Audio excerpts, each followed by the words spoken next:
안녕하십니까? 저는 40대 후반의 평범한 남성입니다.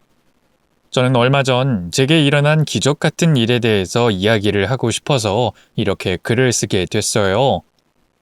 그 전에 제 일상은 늘 고단했습니다. 그 고단함이 어느 수준이었냐면 굉장히 어린 나이부터 저는 삶 자체에 미련이 없을 정도였죠. 도대체 왜 태어났는지, 어째서 살아가야 하는지에 대한 의문만이 늘 제 머릿속에 있을 뿐이었습니다. 저는 가난한 소장농의 아들로 태어났어요. 제 어머니는 베트남 사람이었고, 제 아버지는 나이가 굉장히 많았죠. 저를 낳고 얼마 되지 않아서 어머니는 집을 나갔고, 아버지 홀로 남아 저를 키우셨습니다. 다행히 아버지는 좋은 분이었죠.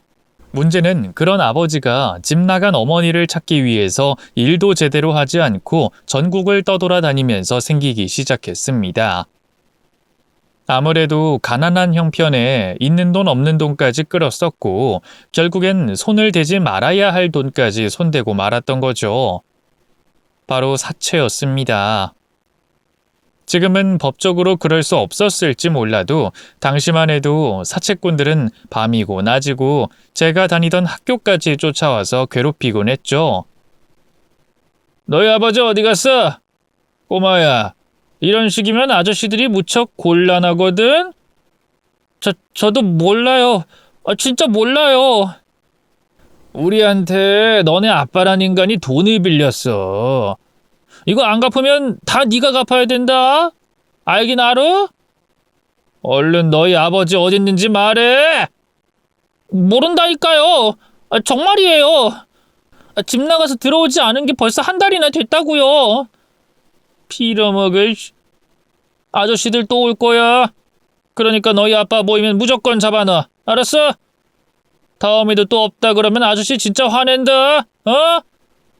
네. 똑똑똑똑똑. 창고에 있는 고장난 냉장고 속에 숨어있는 아버지를 꺼내는 일종의 신호였습니다. 어느 순간부터 아버진 저를 앞세워서 그들을 돌려보내곤 했거든요. 어린 저는 무서워서 온몸이 벌벌 떨리는데도 아버지를 지키기 위해서 애썼던 게 기억납니다. 그리고 어느 순간부터 아버지가 시름시름 앓기 시작한 것도 기억하죠. 잦은 기침을 몇 달 동안 하고 몸에 열이 펄펄 나고 그러다가 식사까지도 못하게 된 순간을 말입니다. 동네에 사는 할머니 할아버지들이 돌아가면서 저희 집에 먹을 걸 가져다 줬고 저는 심부름이나 밭일을 도와 모은 돈으로 아버지에게 진통제나 해열제를 사다 주곤 했죠. 그리고 다시 사채업자가 찾아와 난리를 피웠을 때 아버진 더 이상 냉장고에 숨지 않았습니다. 그럴 힘도 없을 정도였거든요. 그때 제 나이가 고작 14살이었습니다. 아빠, 병원 가자. 어? 병원 가, 얼른. 푹 자고 일어나면 괜찮어. 너무 추운데. 아빠, 병원 가자. 고집 피우지 말고. 나 돈 있어. 얼마 전에 돈 받았다니까? 추워. 너무 춥다. 이불이나 더 가져와라, 응? 몸을 덜덜 떨며 이를 딱딱 부딪히는 아버지가 돌아가신 그 계절은 겨울이 아니라 한여름이었습니다. 밖에서는 매미가 울고 풀벌레 소리가 유난히 지독하던 딱 지금처럼 무더웠던 한여름 말이죠. 그렇게 저는 아버지까지 잃게 됐습니다. 근데 전 그렇게 좋은 아들이 되진 못했던 것 같아요.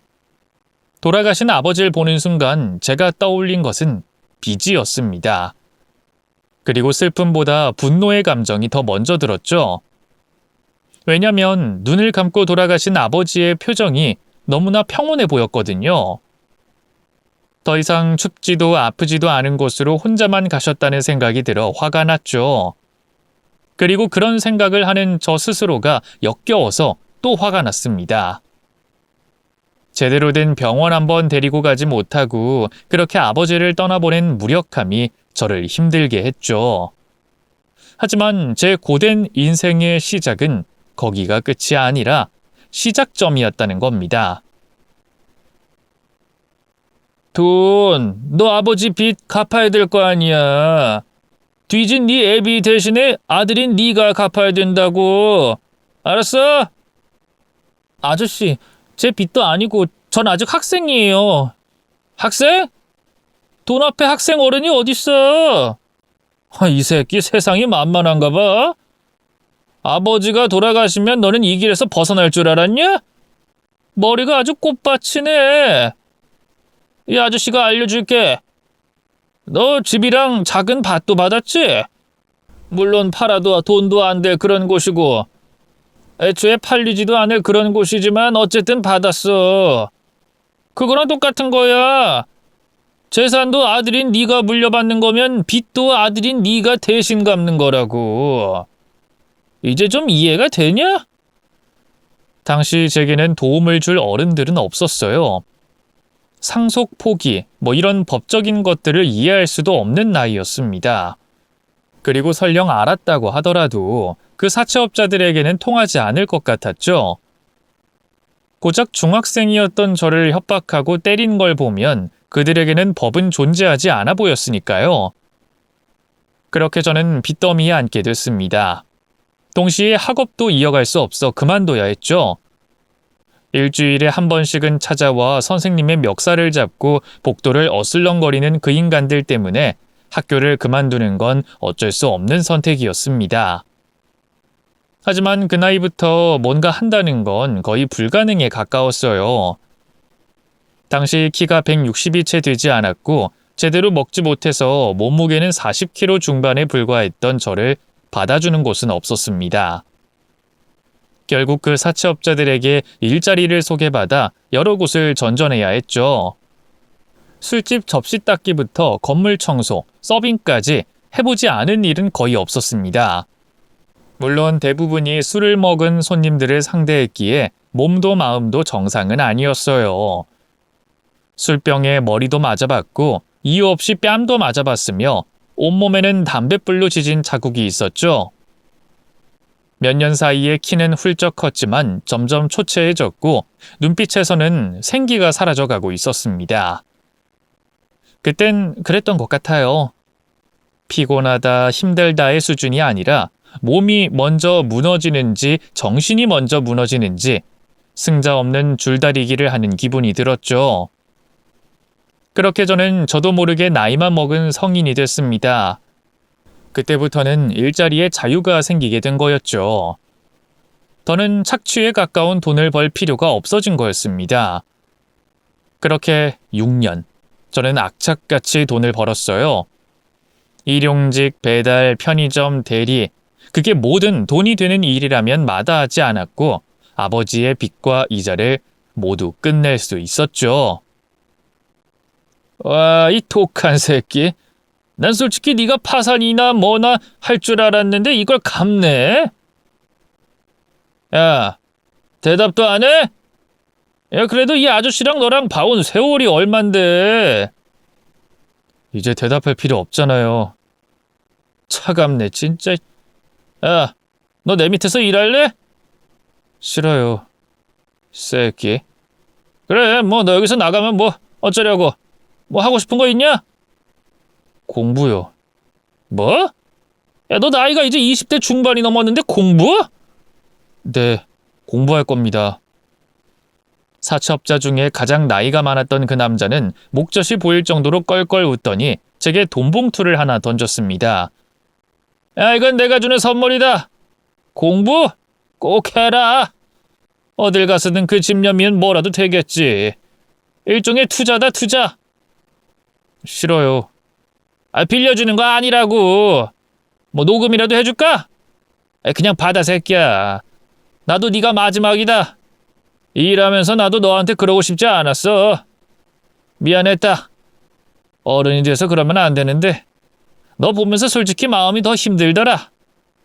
근데 내가 그렇게 하지 않으면 다른 애들이 배정이 되고 그러면 널 더 힘들게 할 거라는 걸 알아서 그런 거다. 나 미워해도 좋은데 돈은 미워하지 마라. 내가 가진 전부니까. 저는 그 돈을 받았어요. 그게 어디서 어떻게 번 돈인진 모르진 않았습니다. 저와 같은 사람들에게 뜯어낸 피와 눈물이라는 것도 알았죠. 하지만 자존심도 양심도 밥을 먹여주는 게 아니라는 걸 알기에 그 지옥불에 튀겨 죽일 인간이 준 돈이라도 상관없었습니다. 그 뒤에 저는 숙식이 제공되는 공장에 들어갔고 낮에는 일을 하고 늦은 밤에는 공부를 했어요. 그렇게 검정고시로 중학교, 고등학교 과정까지 통과했죠. 그리고는 결국에는 야간대학까지 들어갔습니다. 제 주변 사람들은 저를 가리켜 독한 놈, 미친놈이라고 했지만 저는 제가 잃어버린 시간을 채우기 위해서 발버둥을 쳤던 거였죠. 그리고 그때는 그랬어요. 뭐라도 하지 않으면 당장에 한강물에라도 뛰어들 것 같았기 때문이었습니다. 아무래도 미련이 없는 삶을 어떻게든 이어가려고 나름 세상의 끝에 매달려 있었던 거였죠. 그러다가 아내를 만나게 됐습니다. 당시에는 대학 졸업을 앞두고 있던 시점이라 개인 사정이나 편의를 봐줄 수 있는 곳으로 이직을 했어야 했어요. 그래서 월급은 적지만 경기도 외곽에 있는 사원이 10명이 채 되지 않은 작은 공장에서 일을 하고 있었습니다. 아내는 공장장의 딸이었고 공장장은 공장을 운영하는 대표의 사위였기에 한마디로 가족 같은 곳이었습니다. 그래서 처음 만남부터 거절할 수가 없는 분위기였죠. 그 여자가 저를 마음에 들어했고 공장장 역시 만남을 반겼기에 저는 장단에 어느 정도 어울리려고 노력을 했습니다. 몇 번 식사를 했고 차를 2번 마신 게 전부였지만요. 그런데 그런 제게 아내는 결혼하고 싶다고 청혼했습니다. 결혼이요? 저를 왜... 알지? 나 한번 다녀온 거. 전 남편은 똑똑하고 돈도 좀 있고 얼굴도 제법이었어. 근데 조건이 나랑 맞아서 그런가 한눈 팔고 말도 잘 듣지 않는 게 영 별로였거든. 그래서 내가 느꼈던 거야. 착한 남자가 최고다. 그리고 시댁은 없는 게 좋다. 이 2개. 제가 부모도 없고 성격이 온순해서 저랑 결혼하겠다는 건가요? 응. 뭐 솔직해서 기분 나빠? 근데 너한테도 좋은 조건이잖아. 나 외동딸이야. 고명딸이기도 하고. 근데 나랑 결혼을 한다? 이 공장이 누구한테 가겠어? 욕심나지 않아? 우리 아빠도 너 부지런하고 일 잘한다고 좋아하고 너 대학 다니는 거 편히 봐주는 것도 다른 회사에 안 보내려고 하는 거거든. 알지? 그만큼 널 마음에 염두에 두고 계신 거지. 아무리 그래도 가족을 결정하는 건 그런 식으로 하는 게 아니죠. 너 내가 경험자로 말하는 건데 어차피 그년이 그년이고 그놈이 그놈이야. 이왕이면 다홍치 말하고 돈 있는 집이랑 결혼하는 게 좋지 않아? 할아버지 이 공장 말고 공장 2개나 더 가지고 계셔. 비록 규모가 작긴 해도 이 정도면 준 재벌은 되지 않나? 솔직히 넌 가진 게 뭐가 있어? 뭐 집안, 학력, 돈? 없잖아. 결혼에 아예 관심 없는 게 아니라면 기회가 왔을 때 잡아. 까놓고 말해서 이 기회 놓치잖아? 어떤 여자가 너랑 가정을 이루겠니? 지금 너 나이 30이지? 자리 잡고 기틀 잡다 보면 40이라고. 아내는 적어도 제 이상형은 아니었죠. 나이는 저보다 11살이나 많았고 이혼을 한 경력도 있었습니다. 성격은 불같았으며 솔직하다 못해서 무례하기까지 했어요. 하지만 저는 그때 꽤 많이 지쳐있는 상태였습니다. 제 정신이 이상했다는 말이 아니라 정말로 쉬고 싶은 마음이 들었을 때였죠. 그래서 불현듯 가족이라는 걸 만들면 뭔가 달라지지 않을까 하는 작은 희망이 생겼고 그렇게 결혼을 선택하게 됐습니다. 어쩌면 너무나 가벼운 마음이었기에 사람들이 저를 손가락질해도 어쩔 수 없다고 생각해요. 하지만 무겁게 한 결혼이라고 해도 상대를 얼마나 많이 사랑해도 그 결과가 마냥 좋은 게 아니라고 생각했죠. 저희 아버지처럼 말입니다. 하지만 마음 없이 한 결혼에 대한 벌이라도 받는 건지 제게는 지옥이 펼쳐졌어요. 제 아내는 의부증이 있었습니다. 앞으로 너 용돈은 3만 원이야. 올 때 갈 때 빼고는 이것만 가지고 다녀. 알았어? 여보, 그래도 이건 좀 너무 심하잖아. 심해? 저번 달까지 5만 원으로 해줬잖아.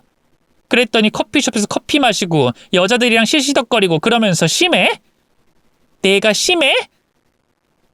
너 하는 짓 때문에 이렇게 된 거잖아. 시시덕거린 게 아니라 그냥 주문한 거야. 웃어주고 말 걸면 대답해주고 꼬리친 그 여자한테 시그널 주는 건 아니고? 박수도 손뼉이 맞아야 치는 거지. 그년이 괜히 말 걸고 웃어주겠어? 커피는 무슨. 앞으로는 그냥 공장에 비치돼 있는 믹스 커피나 타먹어. 알았니? 처음부터 그런 건 아니지만 결혼하고 1년 정도가 지나자 증상이 점점 심해졌죠. 시장에서 장을 볼 때도 음식점에서 음식을 주문받을 때도 아내의 의부증은 멈추지 않았습니다. 마치 자신이 상대의 속을 다 읽고 있는 것처럼 생각하는 것 같았는데 당하는 입장에서는 속이 뒤집힐 정도로 억울한 경우가 많았죠. 한 번은 자다가 극심한 통증이 일어난 적이 있었는데 아내가 제 뺨을 친 거였습니다. 저는 당연히 놀라서 왜 그러냐고 했고 아내는 이렇게 말했죠. 대체 그 여자 누구야? 무슨 여자? 머리가 짧고 입술은 도톰하고 눈은 뾰족하게 생겼는데 피부가 하얀 여자 말이야. 그 여자가 뭔데? 난 본 적도 없어. 갑자기 이렇게 때린 이유가 뭔데? 진짜 본 적 없어? 당신이랑 영화 보고 밥 먹었던 그 여자. 내가 돈이 어디 있어서 밥을 먹고 영화를 보는데. 당신이 내 월급을 아예 당신 통장으로 받잖아. 요즘 영화랑 식비 비용이 내 한 달 용돈보다 더 많이 나와. 근데 내가 무슨 영화를 보고 밥을 먹었다는 거야? 이상하다. 난 분명 봤는데. 어디서 봤어? 감식 카메라라도 뒤져보든가. 감식 카메라엔 당연히 안 잡히지. 내 꿈에서 봤는데. 뭐? 꿈? 얼마나 생생했는지 소름 끼칠 정도야.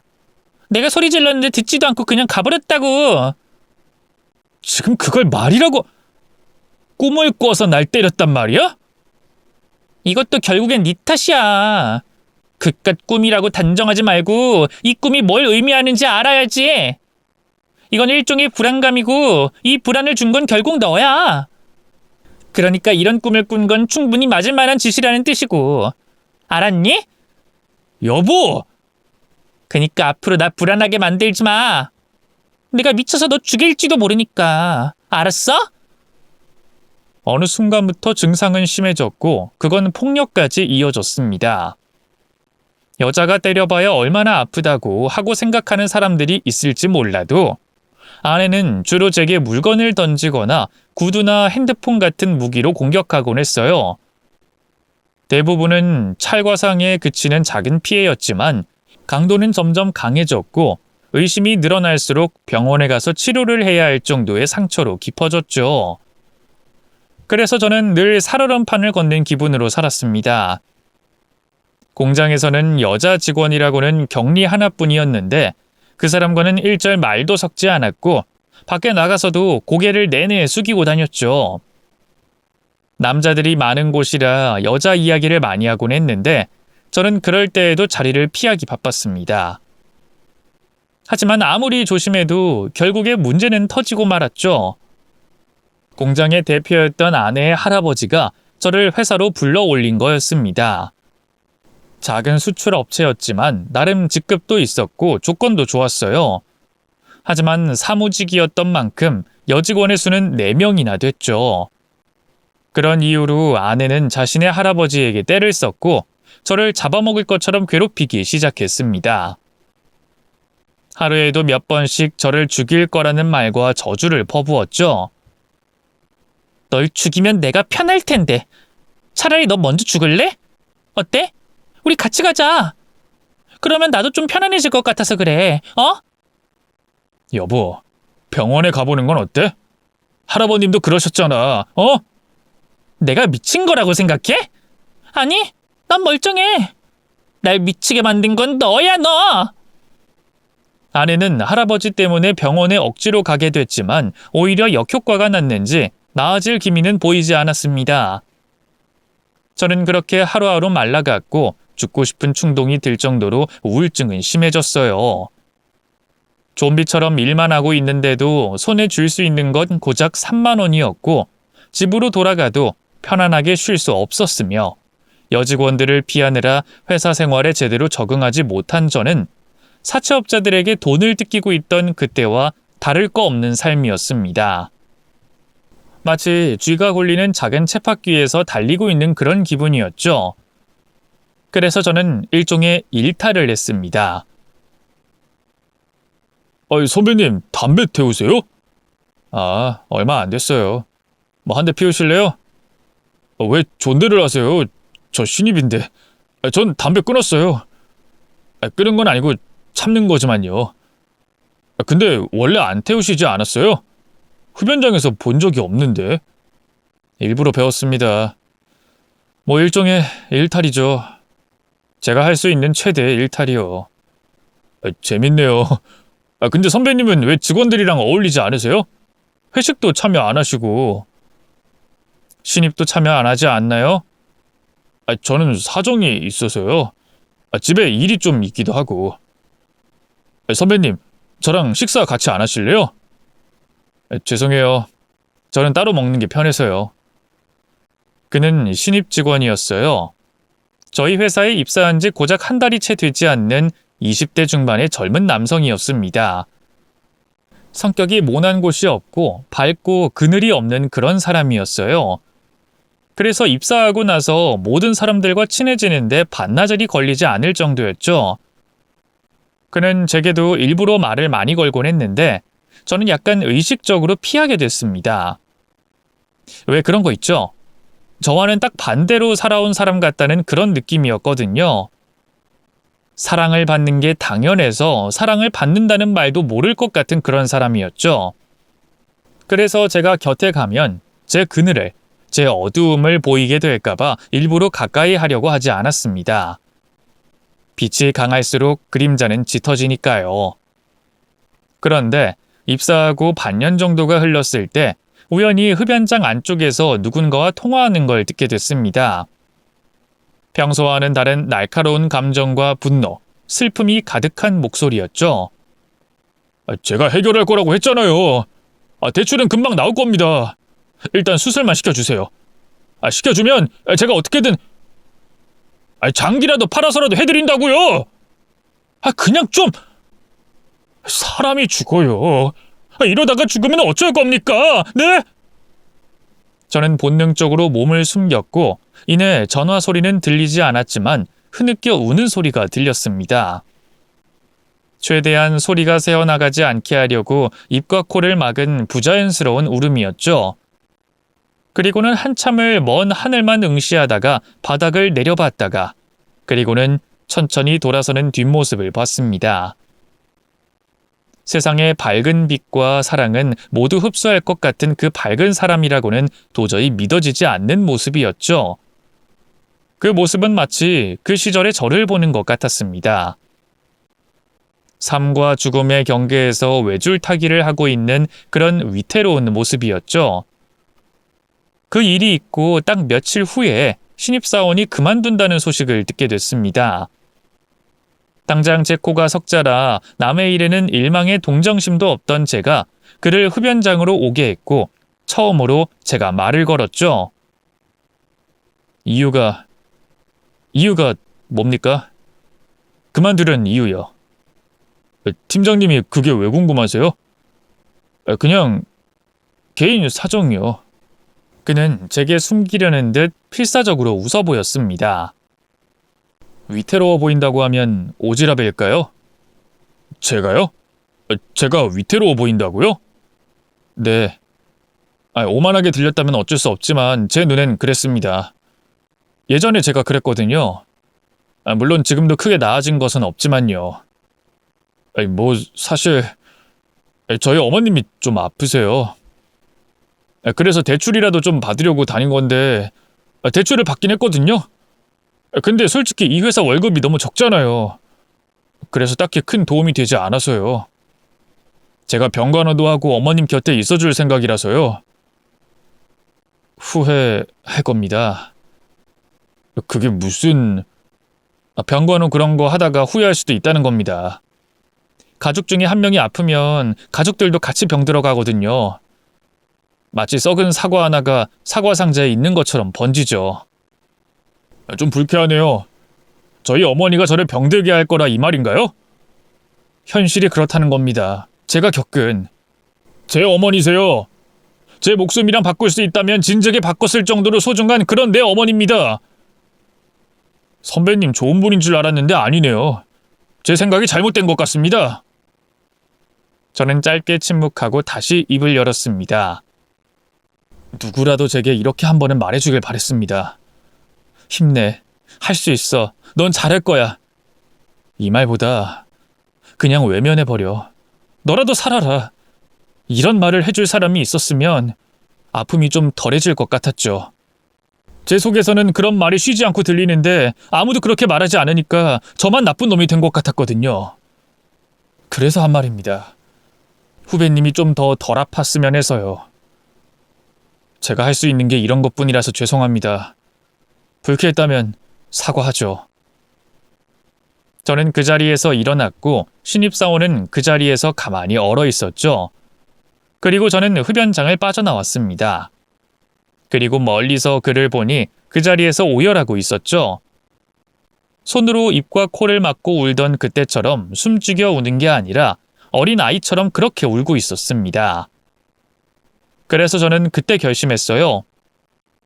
김사원, 돈 빌려줄 테니 나중에 갚아요. 못 갚아도 어쩔 수 없고. 죽은 내 아버지를 떠올리며 제가 그땐 하지 못했던 것을 지금이라도 해보자고 말이죠. 저는 신입사원을 이끌고 은행으로 갔고 제 신용으로 받을 수 있는 대출은 다 받아서 그에게 들려줬습니다. 수중에 가진 돈이라고는 달랑 5,000원이었지만 그것마저 털어서 모두 줬죠.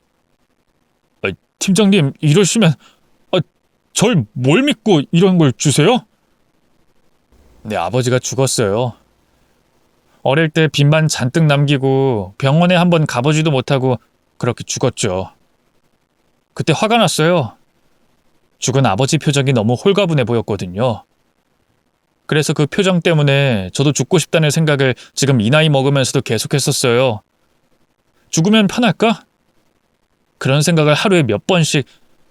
아무리 생각해도 전 살아갈 이유를 모르겠거든요. 공부를 해서 대학을 나오면 결혼을 하면 살아갈 의지가 생길까? 모든 남들처럼 해봤습니다. 근데 아니더라고요.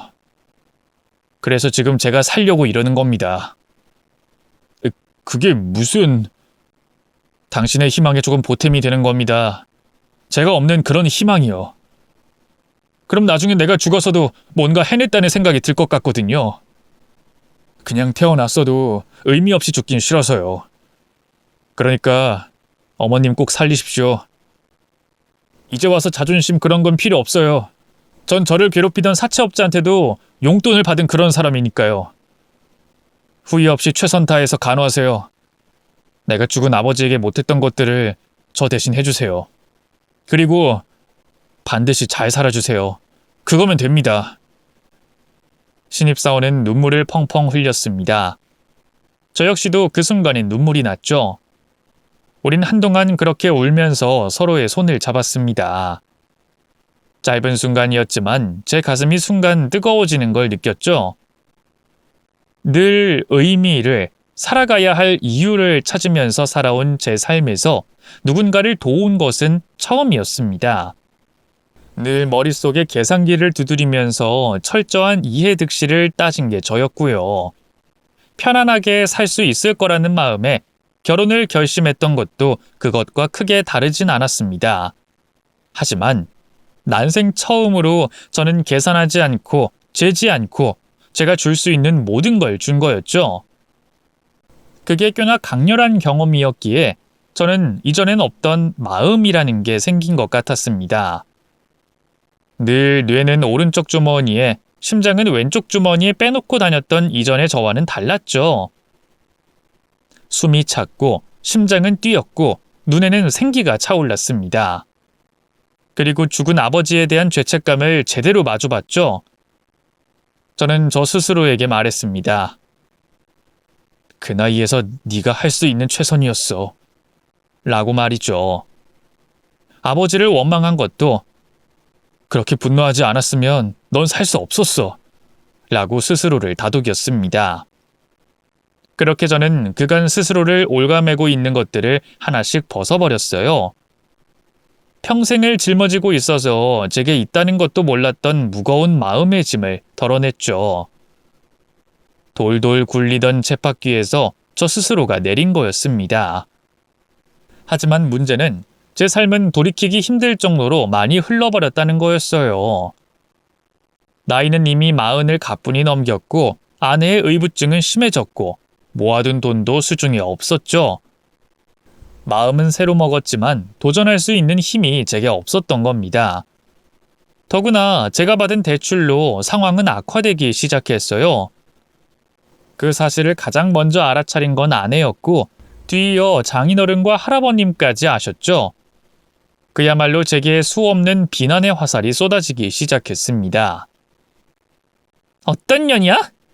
너 바람난 거 맞지? 그때 꿈이 예사 꿈이 아니었어. 내가 괜히 널 때렸겠어?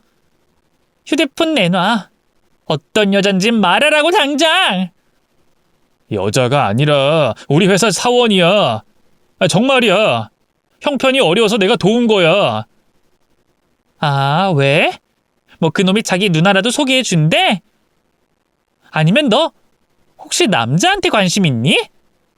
여보! 뭐가 그렇게 당당해? 솔직히 너 벌어오는 돈도 얼마 없는 주제에 덜컥 대출을 받아?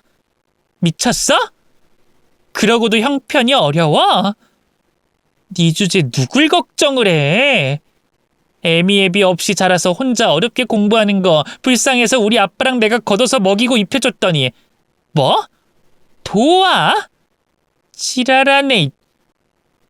그런 식으로 말하지 마. 나도 이제 안 참아. 네가 안 참으면 뭐 어쩔 건데. 이혼하시게? 무슨 이유로 이혼하시게? 유책 배우자는 엄연히 너야 너. 무능력한 게 착한 척하면서 생판 모르는 남한테 대출이나 해준 주제 네가 이혼을 말할 수 있을 것 같아? 그리고 이혼하자고 하면 내가 곱게 해줄 것 같니? 당신도 행복하지 않잖아. 우리 서로 곁에 없는 게 더 나아. 그런 식으로 말하면 난 절대 이혼 못하지. 내가 왜? 어떤 년 좋으라고 이혼을 해. 미쳤니? 난 절대로 이혼 안 해. 그리고 너도 각오 단단히 해. 날 이렇게 상처 준 죄는 제대로 갚아야 할 테니까. 알았니? 이 망할 거지 새끼야? 아내의 말처럼 회사 생활도 점점 힘들어지기 시작했습니다. 장인어른이 저를 가만두지 않으셨죠. 대출금을 갚아야 한다는 명목으로 낮에는 할아버님이 운영하는 본사에서 그리고 주말과 밤에는 공장에서까지 일을 시켰어요.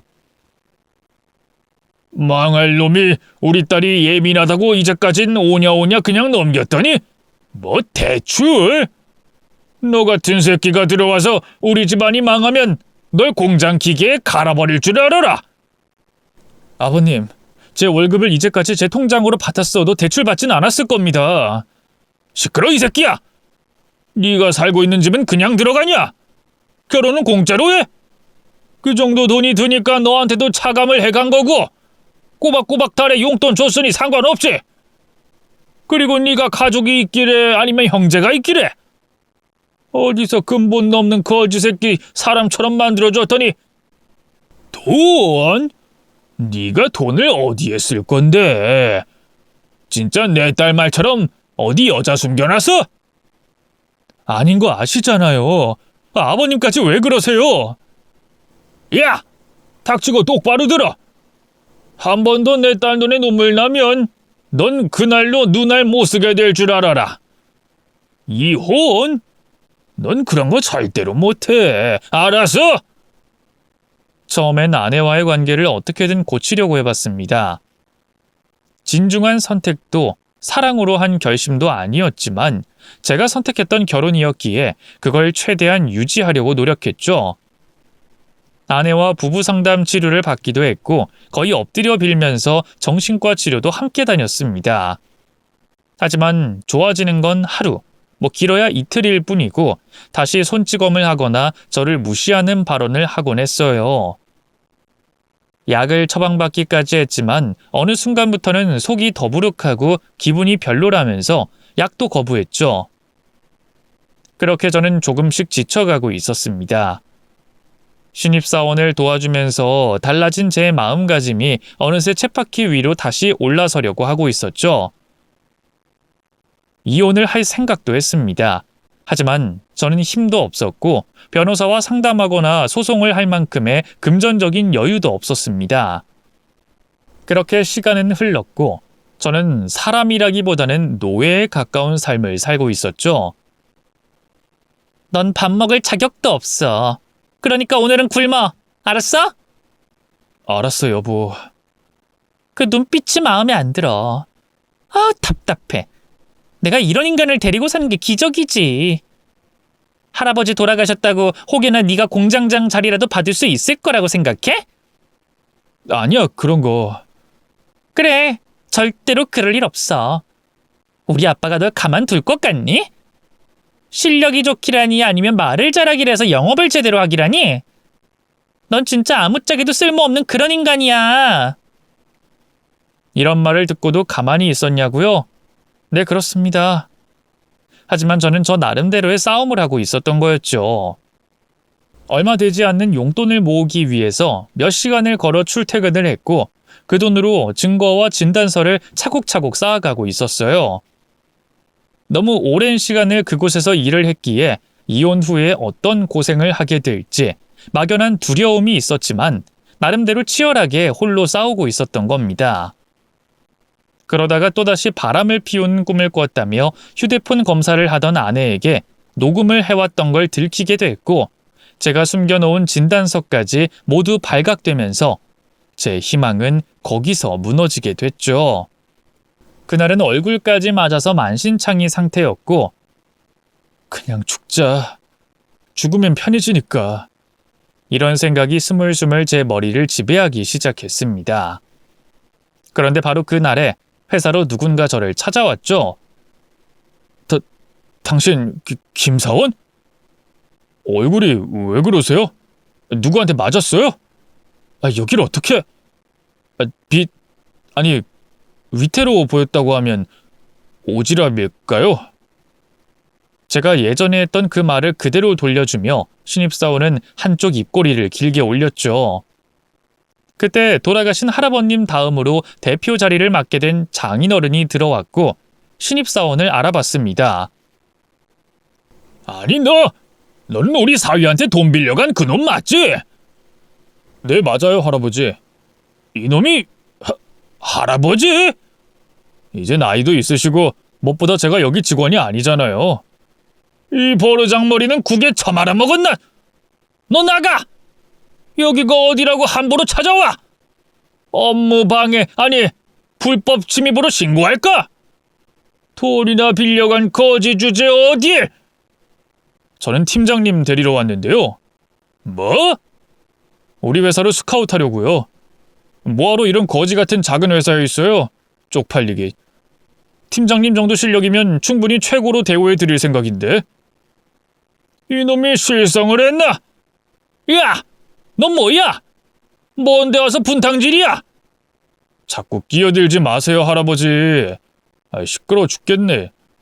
소리만 지르면 이긴다고 생각하나? 그래도 전대 대표님은 매너라는 건 좀 있었는데 자식 농사를 망쳤네. 야! 저는 둘 사이를 가로막았고 신입사원을 보호하듯 제 뒤로 숨겼죠. 비켜 이 새끼야! 너 안 나와? 그만하세요, 대표님. 이렇게까지 화를 내시는 이유가 뭡니까? 널 데리고 간다잖아! 감히 뚫린 입이라고 내 돈줄을 건드려? 돈줄이라고 하는 그 인간의 말에 저는 입고 있던 작업복을 벗고는 신입사원을 끌고 밖으로 나왔습니다. 그리고는 얼른 집으로 돌아가라고 했죠. 솔직히 말하면 신입사원에게는 계속 멋진 선배로 남아있고 싶은 마음이 컸습니다. 난생 처음 도와준 그 사람이 저를 멋진 선배로 기억하길 바랬죠. 그런데 그런 그 앞에서 저를 돈줄 노예 취급하는 걸 들킨 것 같아서 부끄러웠습니다. 하지만 신입사원의 표정은 단단히 각오가 어려 있었어요. 선배님, 저 진심이거든요. 저희 회사로 들어오세요. 아니, 그게 무슨... 은혜 갚으러 왔습니다. 저 그냥 온 거 아니고 준비 철저하게 했어요. 그는 이전에 함께 일하다가 그만뒀던 직원들과 아직까지도 연락을 하고 있었고 현재 제 상황을 모두 파악하고 있었습니다.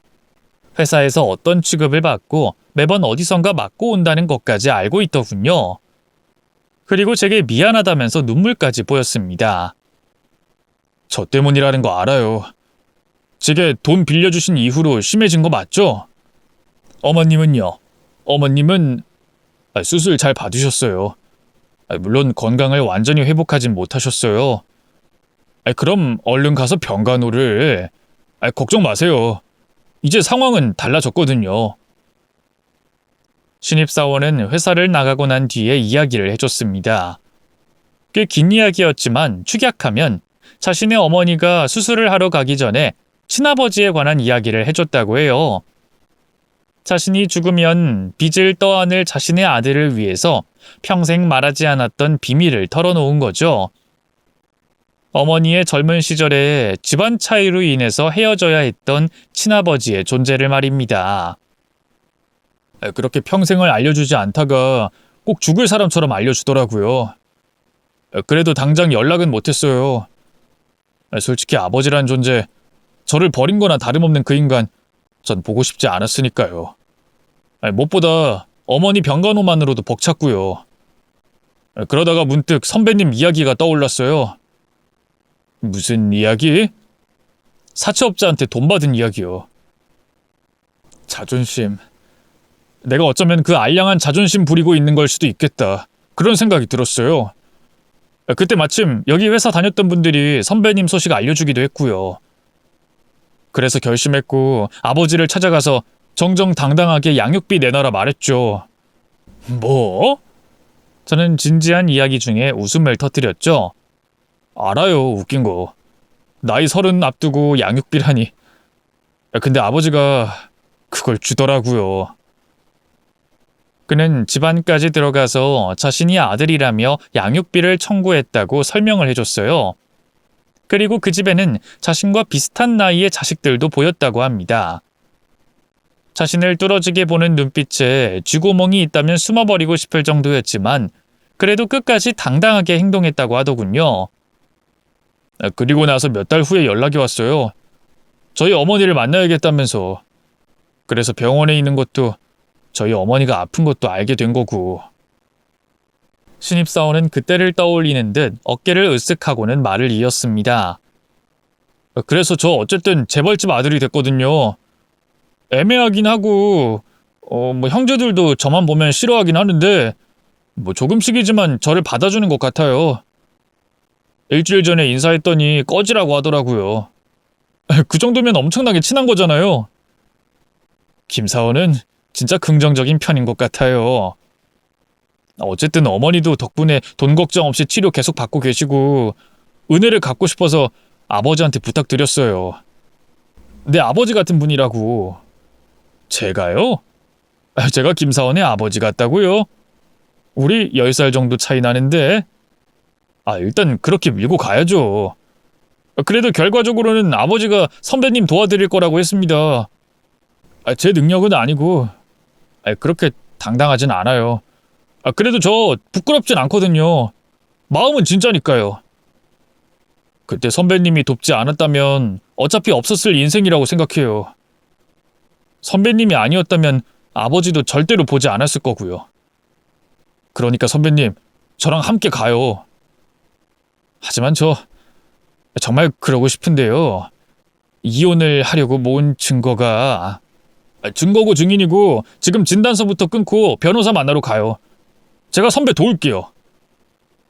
제가 꼬박 3년을 준비했던 이혼이었는데 정말이지 순식간에 할 수 있게 됐습니다. 진단서는 새로 발급을 받았고 변호사를 통해서 제 월급이 고스란히 어느 통장으로 가서 어떻게 쓰이고 있었는지까지 한 번에 알게 됐죠. 그리고 그간의 회사에서 당했던 모욕과 인신공격적인 부분까지 회사를 그만둔 동료들이 모두 증언을 해주겠다고 나섰습니다. 그 중에는 심지어 저와 말을 한 번도 한 적이 없는 여직원들도 포함이 되어 있었고요. 그래서 저는 재산의 대부분은 물론이고 위자료까지 받았으며 이혼 사유에 책임이 있다면서 장인에게까지도 위자료를 받게 됐습니다. 하지만 거기서 끝이 아니었어요. 제가 일어난 기적은 마치 도미노처럼 연쇄적인 거였습니다.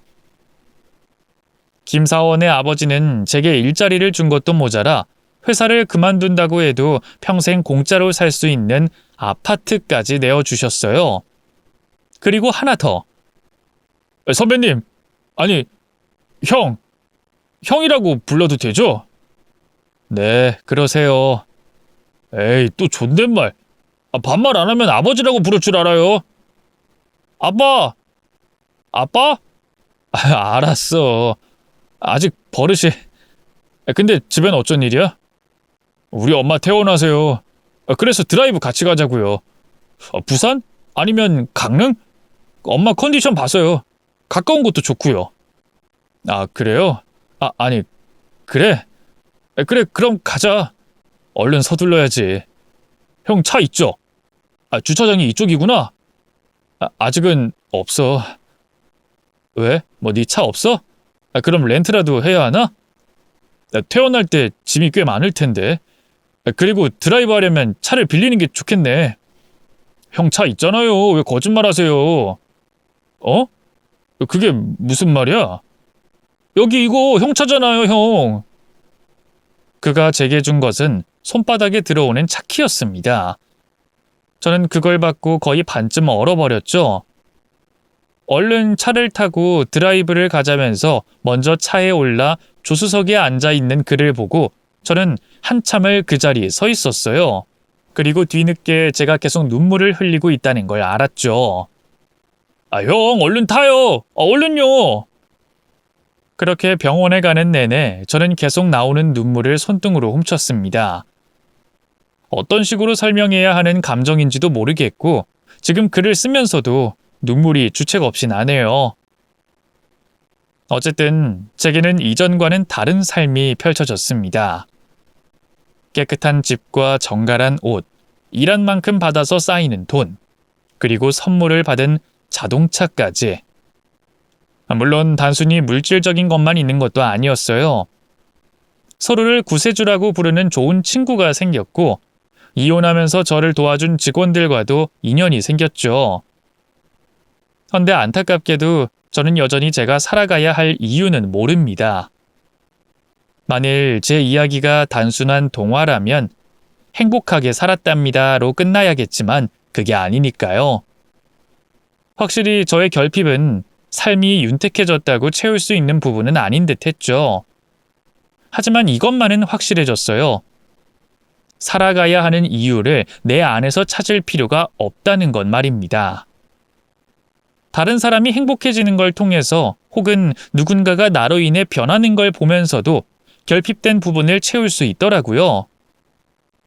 그래서 저는 또 다른 사람을 행복해지게 만들기 위해서 봉사활동을 시작했습니다. 돈을 더 많이 벌어서 나중에는 단체를 만드는 게 목표가 됐고요. 한 사람에게 제가 할 수 있는 최대한의 오지랖을 부려 제 인생이 이렇게 바뀌었으니 그걸 넓혀보면 언젠가는 저도 온전한 저만의 행복을 느낄 수 있는 날도 올 거라고 생각합니다. 앞으로의 저를 많이 응원해 주세요. 모두 행복하십시오.